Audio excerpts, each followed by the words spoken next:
রান্না করতে করতে ভাবলাম তোমাদের সাথে ইঁচড়ের কোফতাকারিটা একবার শেয়ার করে দিই। প্রথমে ইঁচড়গুলোকে কেটে ধুয়ে ভালো করে সেদ্ধ করে নিই, তারপর ভালো করে চটকে তাতে বেসন গুঁড়ো, হলুদ গুঁড়ো, ধনের গুঁড়ো, জিরের গুঁড়ো, লঙ্কার গুঁড়ো, আদা কাঁচা লঙ্কা বাটা, গরম মশলার গুঁড়ো, স্বাদ মতো নুন ও চিনি দিয়ে ভালো করে আবারও মেখে নিয়ে তারপর কোফতার আকারে গড়ে নিয়ে কড়াইতে তেল গরম করতে দিয়ে ভালো করে লাল করে ভেজে নেব।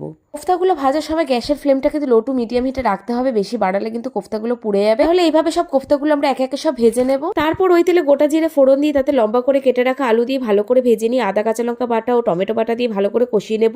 তারপর হলুদ গুঁড়ো, ধনে গুঁড়ো, জিরে গুঁড়ো, লঙ্কার গুঁড়ো, নুন, মিষ্টি দিয়ে কষিয়ে নিয়ে 10 মিনিটের জন্য ঢাকা দিয়ে দেবো। তবে এখানে হলুদ গুঁড়ো, লঙ্কার গুঁড়ো দেওয়ার পর পরের মশলাগুলো ক্লিপগুলো নেওয়া হয়নি, তোমরা কিন্তু মশলাগুলো অ্যাড করে দিও। মশলাটা ভালোভাবে কষে তেল ছেড়ে আসলে তবে জল দিয়ে ফোটার অপেক্ষা করবো। ফুটে আসলে কোফতাগুলো একে একে দিয়ে তারপরে কিছুক্ষণের জন্য ঢেকে রাখবো। তবে ঢাকনা খুলে গরম মশলা, ঘি দিয়ে আবারও 10 মিনিটের জন্য ঢেকে রাখবো। তাহলে রেডি আজকের রেসিপি ইঁচড়ের কোফতাকারি। তোমাদের ভিডিওটি ভালো লাগে তাহলে লাইক, কমেন্ট, শেয়ার করতে ভুলো না। এখনো মতো টাটা।